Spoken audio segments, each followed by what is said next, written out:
Salam keluarga Malaysia. Hello and good afternoon. Thanks for joining us. I'm Shuhaida Arifin and you're watching Updates at Noon.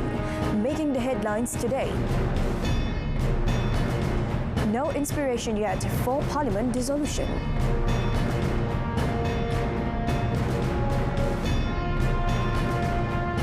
Double cost if parliamentary and state elections held separately.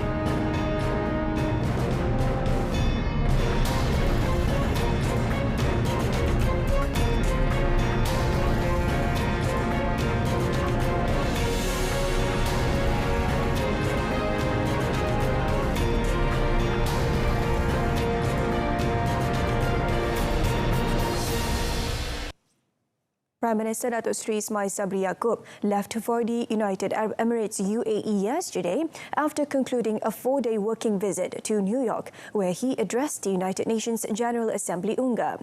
He arrived in New York on Thursday to join other world leaders from more than 150 countries at the 77th session of the UNGA.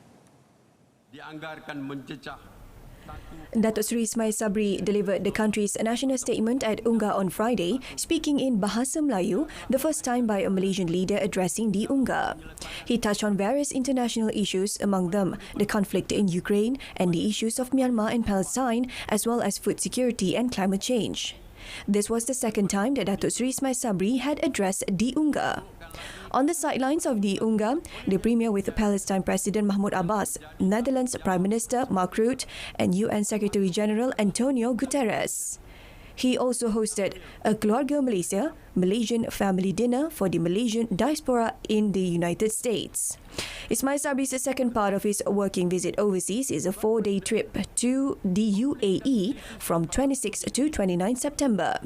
He is scheduled to have an audience with the President of the UAE, Sheikh Mohammed bin Zayed Al Nahyan, at the Presidential Palace in Abu Dhabi today, among others. This will be the first meeting between the two leaders since Sheikh Mohammed's appointment as the new President of the UAE on 14th May.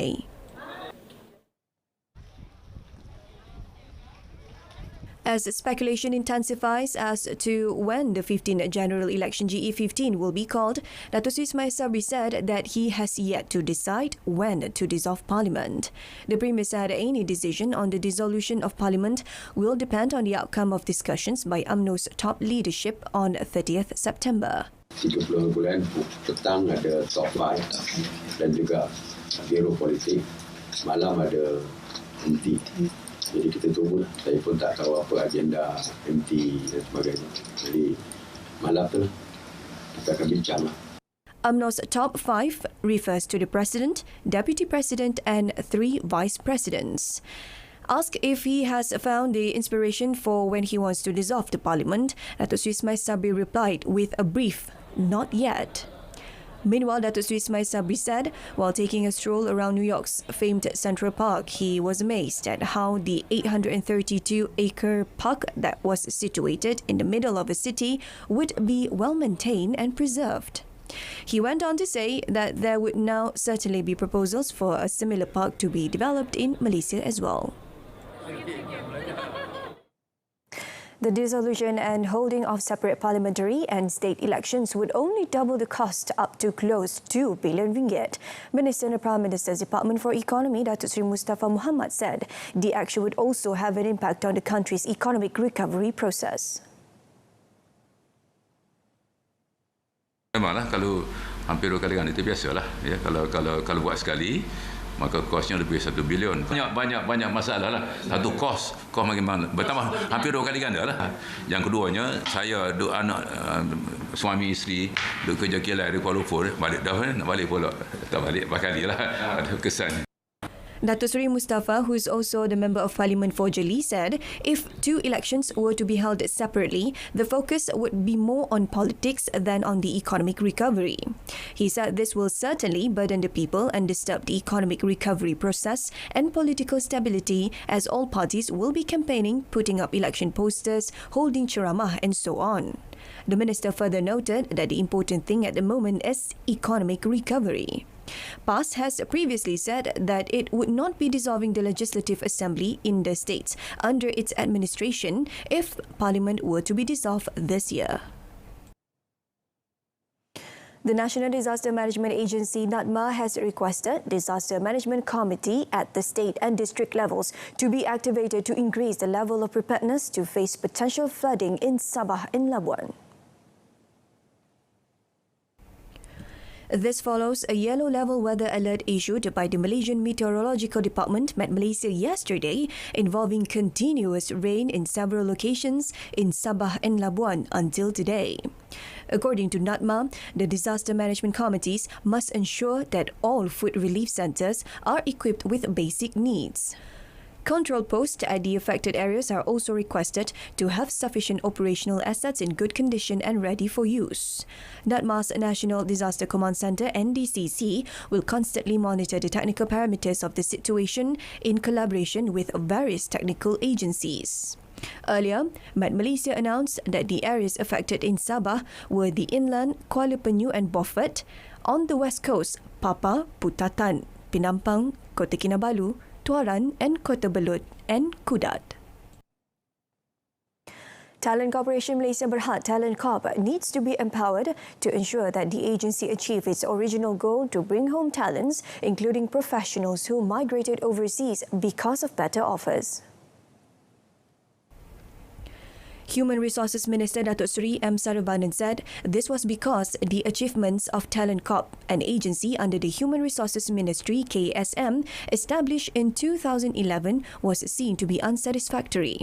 He said that one of the main challenges faced by the agency to achieve that goal was the difference in the value of ringgit against foreign currencies which are more profitable. Ada juga apabila mereka sampai ke negara itu, mereka berdaftar dengan duta kita, tetapi kebanyakan kita terdapat maklumat. Khususnya mereka yang berhijrah ke Singapura. Itu sebab kita mulakan Talent Corp untuk memastikan membawa masuk talent-talent yang dah keluar daripada negara kita. Tetapi saya dari segi keberkesanan tidak memuaskan. The minister said this when asked to comment on the steps taken by the government when many Malaysians, including professionals, are moving overseas to seek employment because of better salary offer. As such, he urged the public to restore political stability to enable the country's economic recovery to run smoothly. A Malaysian student at Al-Azhar University who was previously detained by the Egyptian authorities was released on the evening of 24th September. Foreign Minister Datuk Seri Saifuddin Abdullah, through a statement released last night, said the student is in good condition and will continue his studies at the university.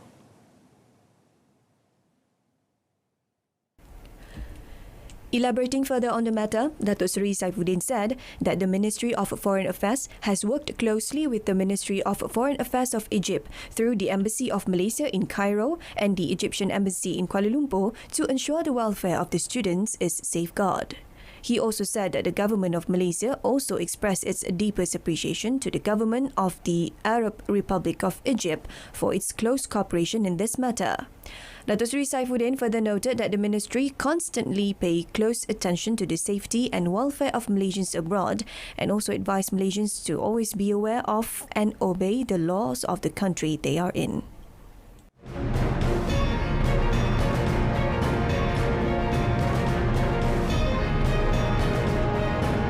In our foreign segment, Italy's right wing, led by Meloni, wins election.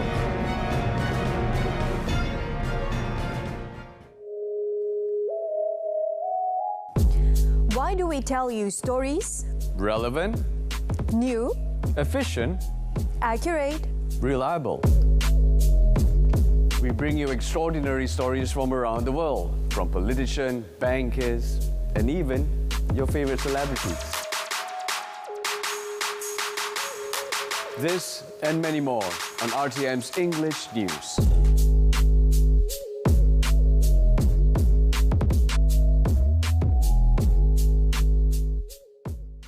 5 rescuers were killed in the Philippines after they were sent to a flooded community during a powerful typhoon, authorities said on Monday, without releasing details on their cause of death. They were deployed by the provincial government to a flooded area, according to Lieutenant Colonel Romualdo Andres, Chief of Police in San Miguel Municipality in Bulacan Province, near Manila. The most powerful storm to hit the Philippines this year swept across the main island of Luzon on Sunday and Monday, toppling trees and flooding low-lying communities, but so far there have been no reports of severe damage. The 5 rescuers were in Santa Maria Municipality in Bulacan, where they died. San Miguel Disaster Officer Renan Herrera confirmed the deaths and said they may have drowned in floodwaters. Super Typhoon Noru smashed into the archipelago nation after an unprecedented explosive intensification in wind speeds, according to the state weather forecaster. It made landfall about 100 kilometers northeast of the densely populated capital Manila on Sunday before weakening to a typhoon as it crossed a mountain range, coconut plantations and rice fields. Nearly 75,000 people were evacuated from their homes before the storm hit, as the meteorological agency warned heavy rain could cause serious flooding in vulnerable areas, trigger landslides, and destroy crops. Japan's state funeral for former Prime Minister Shinzo Abe on Tuesday is under the spotlight, as authorities seek to avoid the kind of security blunders exposed in his assassination in July. Abe was shot from close range by a man with a homemade gun while on the campaign trail in the western city of Nara, an act that shocked a nation where violent crime is rare and dignitaries tend to travel with only modest protection. Japanese authorities, including Prime Minister Fumio Kishida, have acknowledged security flaws contributed to Abe's death. With scores of foreign VIPs among those attending the funeral at Tokyo's Nippon Budokan, they do not appear to be taking any chances. VIPs are to include US Vice President Kamala Harris, Prime Ministers Anthony Albanese of Australia, Narendra Modi of India, and Lee Hsien Loong of Singapore. The last such state funeral for a former Prime Minister, in which the government bears full cost for the ceremony, was held in 1967 for ex-Premier Shigeru Yoshida. Abe served 2 terms as Prime Minister, stepping down in 2020, citing ill health. But he has remained a dominant presence over the ruling Liberal Democratic Party LDP, controlling one of its major factions.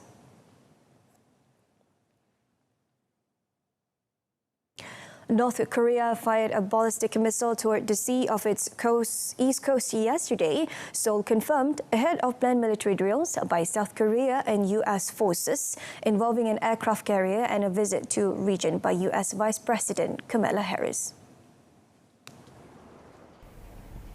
South Korea's Chief of Public Affairs enjoined Chief of Staff Kim Jun-ruk criticized North Korea's act. 김승겸 합참의장은 라케마라 연합사령관과 북한의 탄도미사일 발사 직후 공조회의를 통해 상황을 긴밀히 공유하고 계획한 한미 연합해상훈련 등을 통해 북한의 어떠한 위협과 도발에도 연합방위태세를 더욱 굳건히 할 것을 재확인하였습니다. After the launch, the Joint Chiefs of Staff Chairman Kim Sung-kyum and the U.S. Forces Korea Commander Paul Lacamera discussed the situation and reaffirmed their readiness to respond to any threat or provocation from North Korea. The launch comes after the arrival of the nuclear-powered American aircraft carrier USS Ronald Reagan in South Korea to participate in joint drills with South Korean forces for 4 days from today to 29 September and ahead of a planned visit to Seoul this week by Harris. It was the first time the North carried out such a launch after firing 8 short-range ballistic missiles since one day in early June, which led the United States to call for more sanctions for violating UN Security Council resolutions. A right-wing alliance led by Giorgia Meloni's Brothers of Italy party looks set to win a clear majority in the next parliament, exit polls said yesterday after voting ended in an Italian national election. An exit poll for Italy's Sky said the bloc of conservative parties that also includes Matteo Salvini's League and Silvio Berlusconi Forza Italia party won over 40%, enough to guarantee control of both houses of parliament. Full results are expected by early today.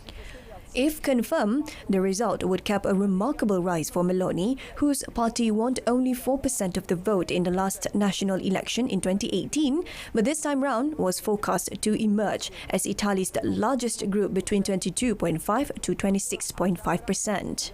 As leader of the biggest party in the winning alliance, she is the obvious choice to become Italy's first woman prime minister, but the transfer of power is traditionally slow and it could take several weeks before the new government is sworn in.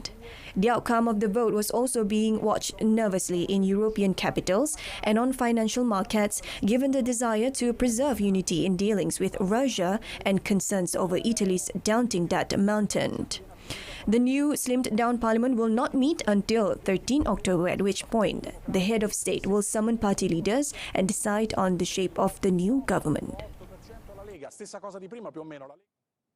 Venezuelans and Colombians were preparing on Sunday for the reopening of flights and cargo transports across their borders on 26 September, the most important step yet in the process of normalizing relations after years of tensions. Caracas broke off relations with Bogota in 2019 after Venezuelan opposition activists tried to enter the country from Colombia with trucks of food and medical aid. Venezuelan President Nicolas Maduro's government said it was a front for an attempted coup supported by Washington. Venezuelans crossing the border welcomed the measure because it would open the way to reactivate the regional economy. The border is currently open to pedestrians, with many Venezuelans crossing into Colombia to buy basic goods. Previous governments in Bogota have accused Maduro of harboring Colombian terrorists and criminals, accusations the Venezuelan president has denied. But new Colombian President Gustavo Petro, who took office in August, promised to reopen trade along the border. Some 2 million Venezuelan migrants live in the neighboring country and were granted legal status under a policy announced in 2021. Mexicans took to the streets of Mexico City yesterday to protest against the Mexican government's decision to give the army control over the civilian-led National Guard and keep it on the country's street until 2028. The demonstrators denounced the country's militarization and demanded independent institutions to guarantee justice and peace. The recent passage of law that gives the army control over the civilian-led National Guard has raised fears about President Andrés Manuel López Obrador's efforts to militarize public security. Critics argue the step is unconstitutional and will militarize public security. Upon taking office, López Obrador had promised to take the military off the streets.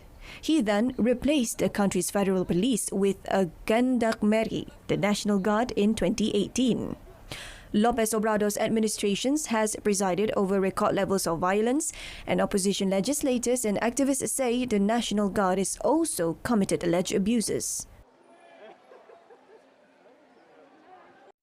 Precisamente militarizar el país hace que la violencia que estamos viviendo se incremente. Por esa razón, estamos tratando de unir a la sociedad para que haya presión social hacia las legislaturas, tanto de la Cámara de Diputados como de la Cámara de Senadores, para que impidamos que se viole la Constitución y impidamos también que se sigan tomando decisiones que van en contra.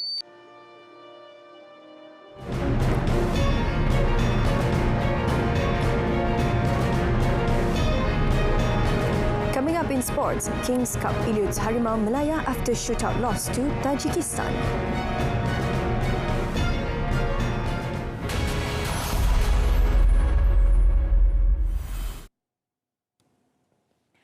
Malaysia's hopes of ending a 44-year wait for glory in the Thailand Kings Cup ended in tatters after losing 3-0 in a penalty shootout to Tajikistan in the final at the 700th anniversary of Chiang Mai Stadium in Chiang Mai last night.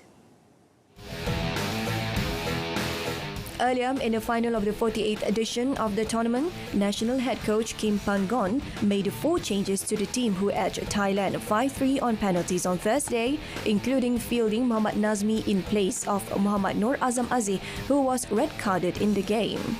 With a scoreless results after regulation time, Tajikistan goalkeeper Rustam Yatimov emerged as the hero when he saved 2 shots by Harimau Malaya defender Dion Kos and midfielder Muhammad Nazmi Faiz Mansour. Malaysia's third effort by winger Muhammad Safawi Rashid hit the crossbar before substitute Rustam Sairov slotted in the winning goal to allow Tajikistan to lift the cup for the first time.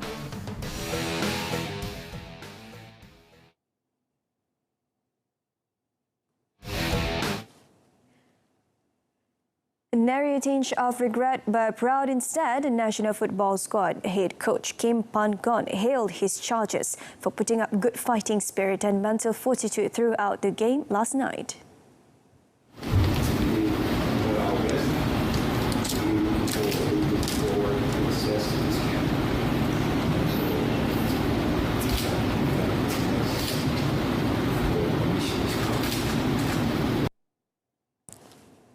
The South Korean gaffer was gutted to see that the downpour in the first half had indeed taken a toll on Harimau Malaya's performance in the final match of the 4-team tournament. Pan-gon pointed out that he was not even looking to end the game via penalty shootout and believed that these players could have played better. In the meantime, the 53-year-old coach hoped that Malaysia, currently ranked 148th in the world, will be ready to compete with teams ranked 110 and above within the next 2 years. He also praised the support from Malaysian fans who were present at the venue and thanked Malaysia Football League MFL for making readjustment on the local league fixtures in a bid to give chances for players to report for national duty for this competition. Malaysia had lifted the cup in 1972, followed by a hat-trick titles in 1976, 1977 and 1978. Early on Saturday, the host Thailand finished third after they overcame Trinidad and Tobago 2-1.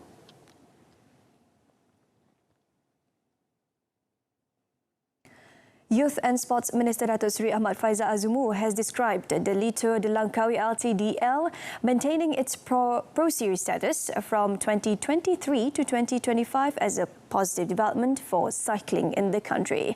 This, he said, would indirectly attract more international class riders to compete in Asia's oldest cycling race, with this year's edition set to be held from 11 until 18 October.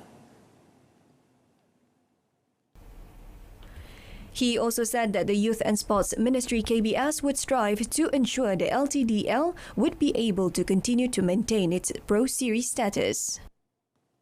Ini adalah satu kebanggaan buat kita semua, menunjukkan yang Letua di Langkawi ini adalah satu tamasya yang bertaraf antarabangsa yang turut diberi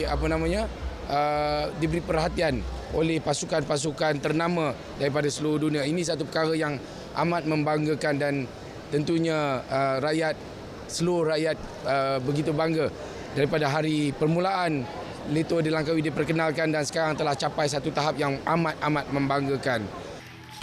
He said this after witnessing the KBS My Ladies Play Unknown's Battleground Mobile PUBG Mobile 2.0 Championship held in Petaling Jaya yesterday. He was commenting on the decision by the Union Cyclist International UCI Management Committee, which received the application by the Malaysian National Cycling Federation MNCF to retain the LTDL's Pro Series status on Thursday. Datuk Seri Ahmad Faizal said the participation of World Tour teams throughout the cycling race since its inception was proof that the LTDL continued to get the attention of the world's top sides. Francis Tiafoe sealed the Team World's victory over Team Europe in the Laver Cup as he saved 4 match points en route to beating Stefanos Tsitsipas on Sunday.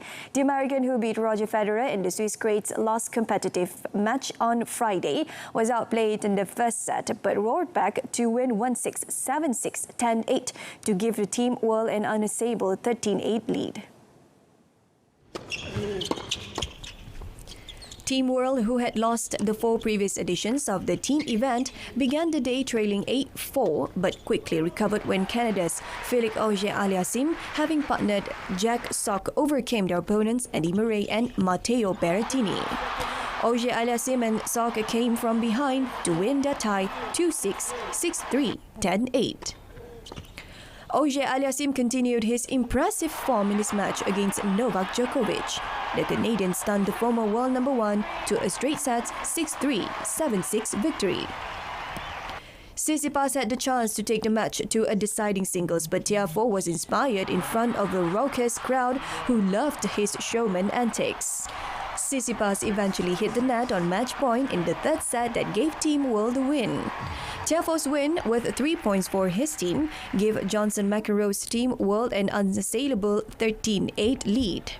Team World will be aiming to retain their title next year when the event takes place in Vancouver.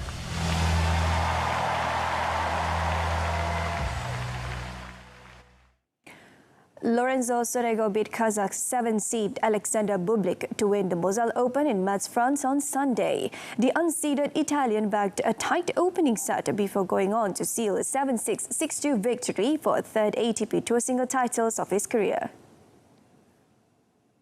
Swiss stunned Wawrinka, who beat Daniil Medvedev in the second round and made it into the semi-final before retiring with injury.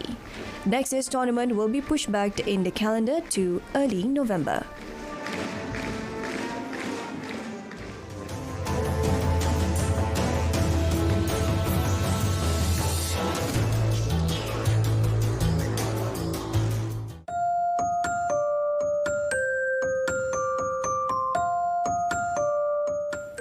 There has been a drastic increase in suicide cases as compared with previous years. According to PDRM, as of March this year, a total of 336 suicide cases were recorded. We can manage this issue if we are able to identify the symptoms of early depression.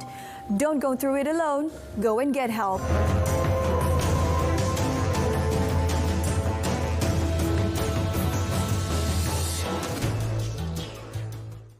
All right, so that's it from us this afternoon in our top story. No inspiration yet for Parliament dissolution.